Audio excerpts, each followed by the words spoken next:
नमस्कार। बहुत स्वागत है आप सभी दर्शकों का सिंह राशि के जातकों के लिए राहु नक्षत्र परिवर्तन के इस वीडियो में। प्रचंड बली हुए राहु 18 सितंबर 2024 से 16 मार्च 2025। जी हाँ, आज के वीडियो में हम बात करेंगे राहु के उत्तरा भाद्रपद नक्षत्र में गोचर फल के बारे में।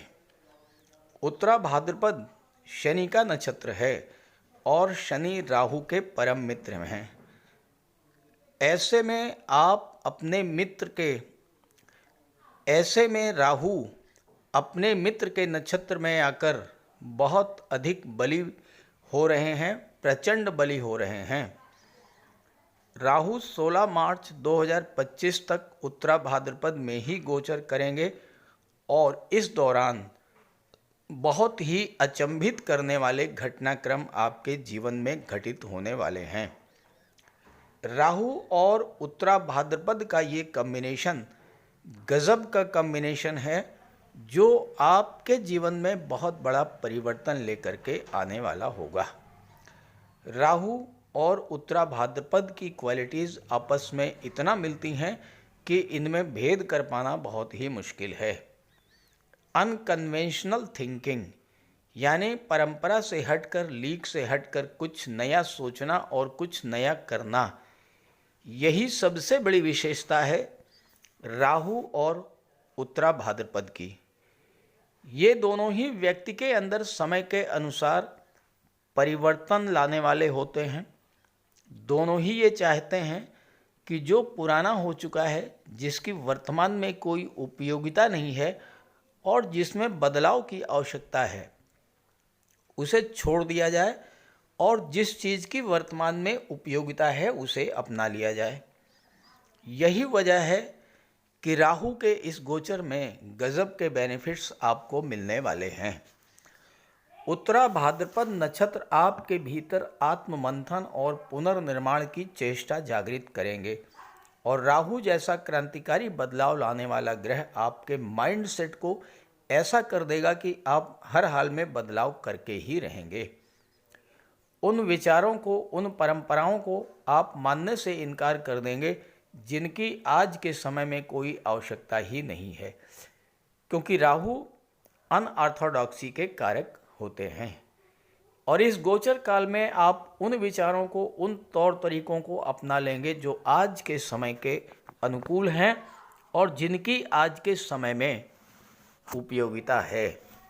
वो तमाम चीज़ें जो वक्त के साथ तालमेल नहीं बिठा पा रही हैं, उनका त्याग करना, नए आइडियाज़, नई टेक्नोलॉजी, नई स्किल्स को एडाप्ट करना, जिनकी आज के समय में आवश्यकता है, यही इस कॉम्बिनेशन का सम्मिलित प्रभाव होगा।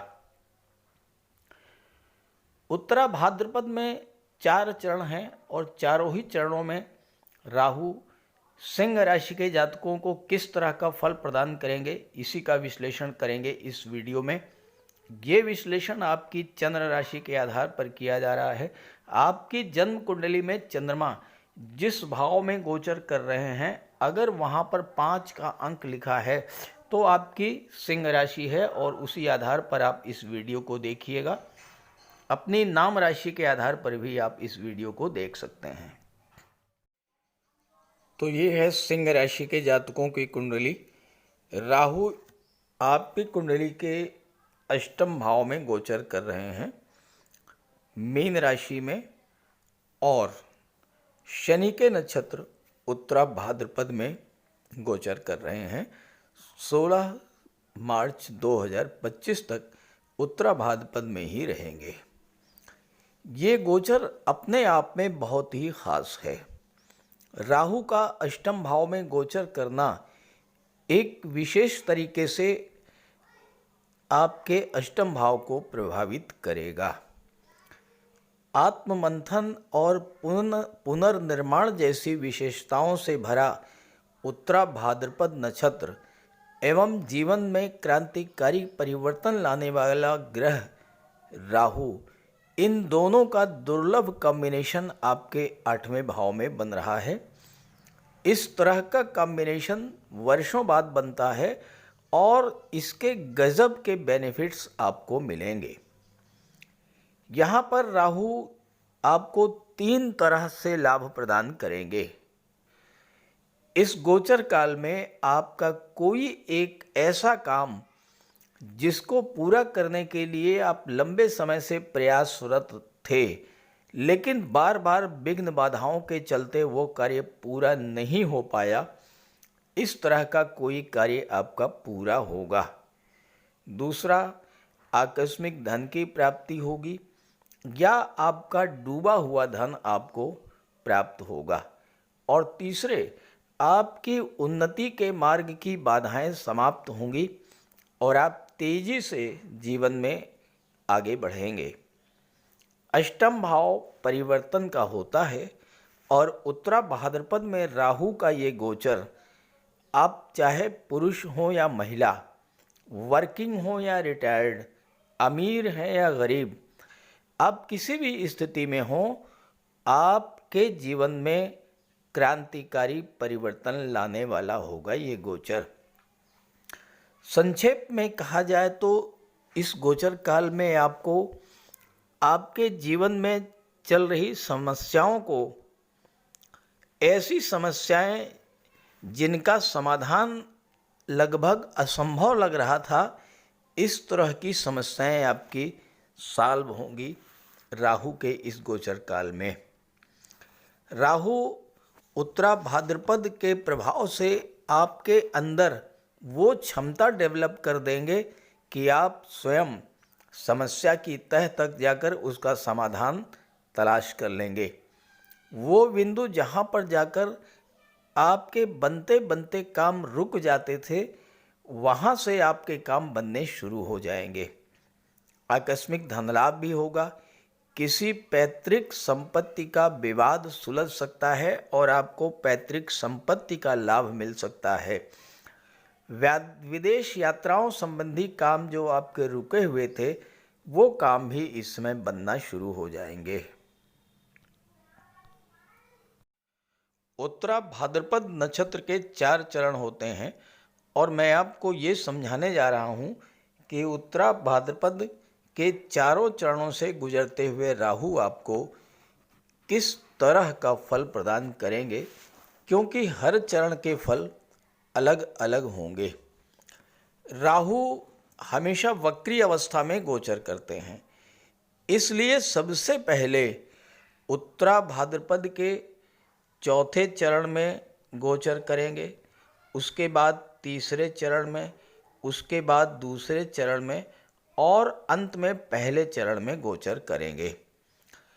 उत्तरा भाद्रपद के पहले और चौथे चरण में राहु का गोचर थोड़ा संभल कर चलने वाला होगा, जबकि तीसरे और दूसरे चरण में गोचर करते हुए राहु आपको जबरदस्त लाभ देंगे।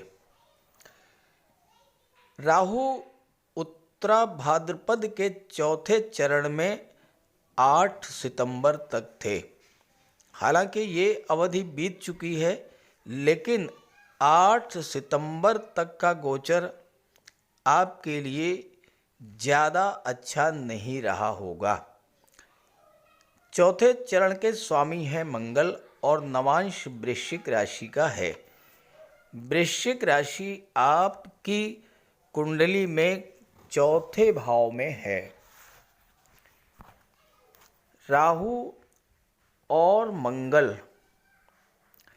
दोनों एक दूसरे के प्रबल शत्रु हैं, तो आपके कुंडली के चौथे भाव में राहु मंगल की नेगेटिव ऊर्जा का संचार रहा होगा और चौथे भाव के अशुभ फल आपको मिले होंगे। भले ही ये समय बीत चुका है, लेकिन इस बात पर ज़रूर चर्चा करेंगे कि आपके जीवन में क्या क्या घटनाएं घटित हुई होंगी। भूमि भवन प्रॉपर्टी संबंधी किसी तरह का कोई विवाद इस गोचर काल में उत्पन्न हुआ होगा। आपके मन में एक अनजाना भय बैठ गया होगा, कोई छोटी सी समस्या रही होगी और आप उसको बहुत बढ़ा चढ़ाकर सोच रहे होंगे और लगातार परेशान रहे होंगे। घर का माहौल भी तनावपूर्ण रहा होगा। अचानक घर के किसी सदस्य का स्वास्थ्य खराब हुआ होगा, खास करके माता का स्वास्थ्य प्रभावित हुआ होगा। चेस्ट इन्फेक्शन या एंजाइना पेन या हाई ब्लड प्रेशर की समस्याएं भी कुछ जातकों के साथ आई होंगी। अगर आप कोई नया निर्माण शुरू किया होगा आपने, तो बाधा आई होगी। घर में लगे हुए इलेक्ट्रॉनिक आइटम्स बार बार अचानक से खराब हुए होंगे और आप इस बात को लेकर बेहद चिंतित हुए होंगे। कभी कभी आपने अपने आप को बेहद अकेला महसूस किया होगा। आपको ये लगा होगा कि कोई मेरा साथ नहीं दे रहा है और आप घर छोड़कर कहीं ऐसी जगह जाने का मन आपने बनाया होगा जहां आपको शांति मिल सके। कुछ जातकों के संबंध ससुराल पक्ष से खराब हुए होंगे और ससुराल पक्ष से संबंध खराब होने के कारण ऐसे जातकों को और ज़्यादा परेशानी और ज़्यादा कष्ट झेलना पड़ा होगा। अचानक से बढ़े हुए खर्चों ने आपको परेशान किया होगा और आप आर्थिक संकट से भी गुजरे होंगे। और अगर आप हाउस वाइफ हैं तो आप पर आर्थिक दृष्टि से बहुत बड़ा दबाव रहा होगा। तो कमेंट करके बताइएगा अगर आपके साथ इस तरह की घटनाएं घटित हुई हों। 8 सितंबर को राहु उत्तरा भाद्रपद नक्षत्र के तीसरे चरण में गोचर कर चुके हैं और यहाँ पर 10 नवंबर तक गोचर करेंगे। तीसरे चरण के स्वामी हैं शुक्र और नवांश तुला राशि का। तुला राशि आपकी कुंडली के तीसरे भाव में है। राहु और शुक्र एक दूसरे के बहुत गहरे मित्र हैं और राहु और शुक्र की सकारात्मक ऊर्जा का संचार आपकी कुंडली के तीसरे भाव में होगा।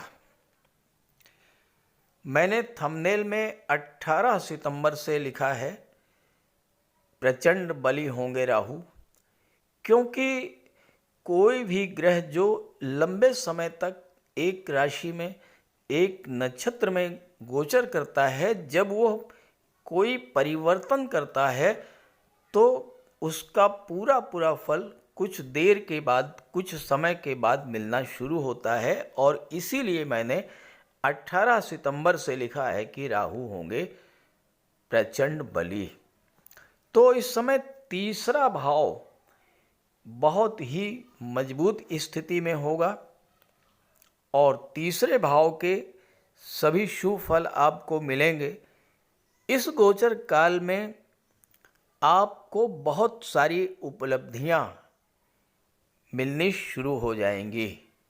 8 सितंबर के पहले चौथे चरण के गोचर में आपके जीवन में जो समस्याएं आई थीं, वो समस्याएं इस समय समाप्त होनी शुरू होंगी।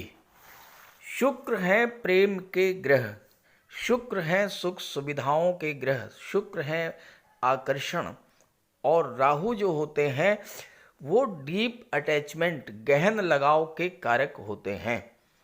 तो चौथे भाव की चीज़ों से आपको आपका लगाव इसमें बढ़ना शुरू हो जाएगा। जो आपके मन में एक अनजाना भय बैठा था वो समाप्त होगा। घर का माहौल बहुत बढ़िया हो जाएगा। घर के सदस्यों के बीच प्रेम सौहार्द का वातावरण बनेगा। माता का स्वास्थ्य भी ठीक रहेगा और माता से आपको धन भी प्राप्त होगा। आपका कोई निर्माण कार्य जो बीच में रुक गया था, उसमें बाधा आ गई थी, वो कार्य फिर से शुरू होगा। घर में लगे हुए इलेक्ट्रॉनिक्स आइटम्स सही तरीके से काम करना शुरू कर देंगे। और इस समय ससुराल पक्ष से भी आपके संबंध अच्छे होंगे, और ससुराल पक्ष से संबंध आपके जितना अच्छे होते जाएंगे उतना ही अच्छा आपको अपने घर में महसूस होगा। आपका लगाव इस समय अपने घर से बढ़ेगा। शुक्र सुख सुविधाओं के साधन हैं, तो आप अपने घर में सुख सुविधा के साधन भी लेकर के आएंगे। 8 सितंबर के बाद से जब तुला नवांश का फल देंगे राहु, तो भाग्य का साथ मिलना शुरू हो जाएगा। आपकी बौद्धिक क्षमता, पराक्रम, पुरुषार्थ, निर्णय लेने की क्षमता बहुत ही स्ट्रांग होगी इस समय। जीवन में नए बदलाव इस समय करेंगे आप। वो समस्याएं जो लंबे समय से आपको परेशान कर रही थीं, खास करके धन संबंधी समस्याएं, उनका एक तर्क संगत हल आप इस समय निकाल पाएंगे। राहु आपको इतना चतुर चालाक बना देंगे कि आप हर समस्या को नए तरीके से डील करके उसे सॉल्व कर लेंगे। अब यहाँ एक चीज़ और आएगी, क्योंकि शुक्र के तुला नवांश में राहु हैं। राहु आपको मनी माइंडेड बना देंगे, बिजनेस माइंडेड बना देंगे, और ये समय आपके धन के भंडार को भरने वाला होगा। इस बात पर आपको फोकस करना है, फोकस करेंगे आप कि किस तरह से ज़्यादा धन अर्जित किया जाए और किस तरह से खर्चों को घटाया जाए, क्योंकि राहु जो होते हैं वो असीम विस्तार के कारक होते हैं। तो इस समय धन का भंडार तेजी से बढ़ेगा। कोई डूबा हुआ पैसा आपको अचानक से मिलेगा। छोटी मोटी व्यापारिक यात्राएं भी आपकी होंगी, जिससे आपको जबरदस्त लाभ मिलेगा। शुक्र प्रेम के ग्रह होते हैं, शुक्र विवाह के कारक होते हैं। आपके लव रिलेशंस में किसी तरह की दूरी अगर बनी थी, वो दूरी समाप्त होगी। राहु के कारण आपके रिलेशंस में जो गलतफहमी आई थी वो समाप्त होगी। रिलेशंस में प्रगाढ़ता आएगी, एक दूसरे के प्रति प्रेम और समर्पण बढ़ेगा, और आपके विवाह का भी जबरदस्त योग बनेगा।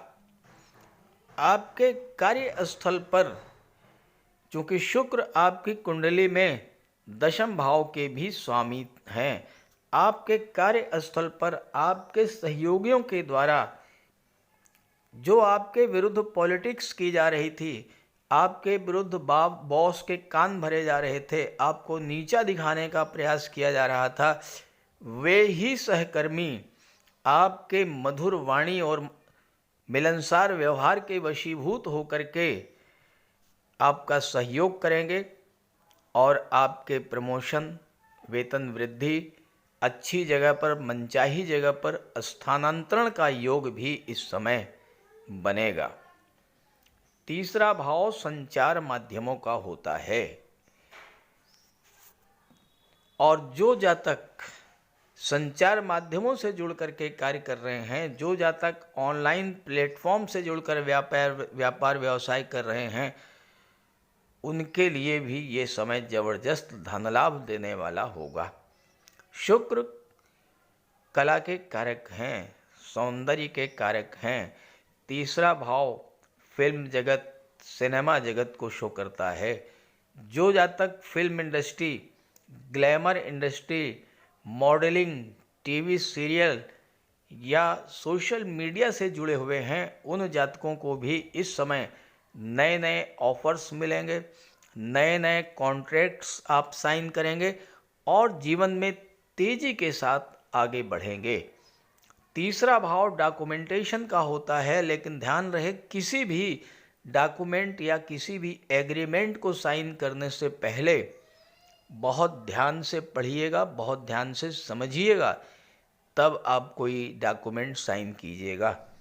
इस समय आपको छोटे भाई बहनों, मित्रों और पड़ोसियों का सहयोग भी प्राप्त होगा, और अगर आप कंधे या बाजुओं के दर्द से परेशान थे तो उससे भी आपको राहत मिलेगी।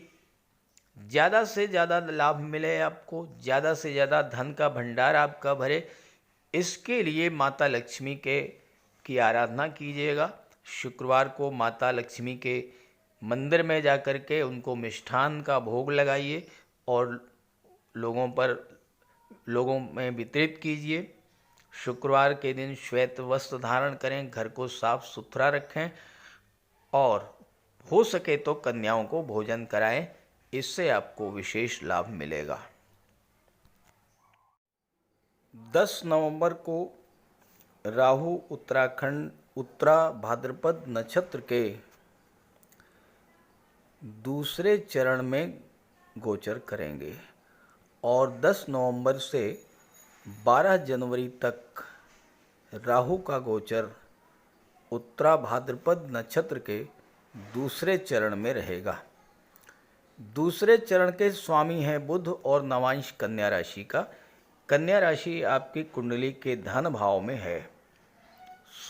बुध और राहु एक दूसरे के बहुत गहरे मित्र हैं, तो दूसरे भाव में बुध राहु की सकारात्मक ऊर्जा का संचार होगा, तो दूसरे भाव के सभी लाभ आपको मिलेंगे। ये समय आपकी आर्थिक दृष्टि से बहुत अच्छा रहेगा। आपकी धन संबंधी समस्याओं को सॉल्व करने के लिए 10 नवंबर से 12 जनवरी का गोचर बहुत ही अनुकूल रहेगा। बहुत ही महत्वपूर्ण है ये गोचर। इस समय आपको प्रचुर धन लाभ मिलेगा। कोई पैतृक संपत्ति आपको मिल सकती है। कई तरह के लाभ आपको इस समय मिलने जा रहे हैं। बुध व्यापार के कारक हैं। बिजनेसमैन के लिए जबरदस्त धन लाभ का योग बनेगा। बुध वाणी के बुद्धि के कारक हैं और आप अपने जीवन में चल रही समस्याओं को बड़े ही डिप्लोमेटिक तरीके से, बड़े ही कूटनीतिक तरीके से सॉल्व करेंगे। राहु विस्तार के कारक होते हैं, डीप अटैचमेंट के कारक होते हैं, तो धन भाव का विस्तार होगा। धन से आपका लगाव बढ़ेगा। धन के प्रति आपकी लालसा कई गुना बढ़ जाएगी और आप अपनी बौद्धिक क्षमता, निर्णय क्षमता के बल पर फाइनेंशियल मैटर्स को लेकर कोई बड़ा निर्णय लेंगे, जिससे आगे चलकर आपको बड़ा लाभ मिलेगा। बुध शेयर मार्केट के कारक होते हैं और इस समय आप शेयर मार्केट में कोई निवेश भी कर सकते हैं। इस गोचर काल में परिवार का भी सहयोग आपको मिलेगा और अगर आपका कोई फैमिली बिजनेस है तो बहुत बड़ा लाभ दिखाई दे रहा है। लेकिन ध्यान रहे, राहु तामसिक प्रवृत्ति के प्लेनेट हैं और दूसरा भाव आपके भोजन का होता है, तो ध्यान रखें कि मद्यपान और मांसाहार से दूरी बना करके रखें, अन्यथा स्वास्थ्य संबंधी समस्याओं से आप परेशान रहेंगे। इस गोचर काल का पूरा लाभ उठाने के लिए बुधवार के दिन पक्षियों को दाना डालिए। किन्नर कोई मिल जाए तो उसे कुछ दान दीजिए और कन्याओं को भोजन कराइए। साथ ही साथ भगवान गणेश के मंदिर में जाकर के उनको दूर्वा अर्पित कीजिए, तो इससे आपको विशेष लाभ मिलेगा। 12 जनवरी को राहु उत्तरा भाद्रपद के प्रथम चरण में गोचर करेंगे और जैसा मैंने आपको बताया कि चौथा और पहला चरण ऐसा है जिसमें आपको बहुत सावधान रहने की आवश्यकता है। 16 मार्च तक राहु प्रथम चरण में गोचर करेंगे। प्रथम चरण के स्वामी हैं सूर्यदेव। नवांश सिंह राशि का है। सिंह राशि आपके लग्न के भाव में है। सूर्य राहु एक दूसरे के प्रबल शत्रु हैं। यहाँ पर लग्न भाव आपका व्यक्तित्व होता है और आपके मन में तरह तरह की चिंताएं बढ़ सकती हैं। सिंह राशि सूर्य की राशि है और सिंह राशि डोमिनेटिंग नेचर की राशि है, इसलिए इस समय आपके अंदर डोमिनेटिंग नेचर बढ़ेगा। आप हर क्षेत्र में अपना वर्चस्व स्थापित करना चाहेंगे। आपके अहंकार और ईगो में वृद्धि होगी, वाणी में कटुता आएगी और इससे आपके संबंध खराब होंगे। तो अहंकार और ईगो से, वाणी में कटुता से आपको बच करके चलना होगा। इस समय आप बहुत एग्रेसिव फील करेंगे, लेकिन ध्यान रहे कि जल्दबाजी में कोई बड़ा फैसला मत लीजिएगा। ज़्यादा बेहतर होगा कि आप अपने पिता या घर के किसी बड़े बुजुर्ग के मार्गदर्शन में कोई कार्य कीजिएगा। इस समय अगर आप सूर्यदेव का उपाय करेंगे तो आपको इस गोचर का कोई अशुभ फल नहीं मिलेगा। आप अपने पिता का पूरा पूरा सम्मान कीजिएगा, उनके स्वास्थ्य का ध्यान रखिएगा और किसी भी मामले में उनकी राय लेकर के ही आगे बढ़िएगा।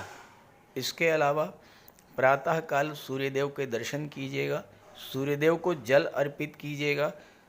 और चूंकि गवर्नमेंट से जुड़े हुए हैं सूर्य गवर्नमेंट के प्रतिनिधि हैं, तो सरकारी अधिकारियों कर्मचारियों से भी संबंध बहुत मधुर बना करके रखिएगा, तो इस गोचर का कोई नकारात्मक फल आपको नहीं मिलेगा।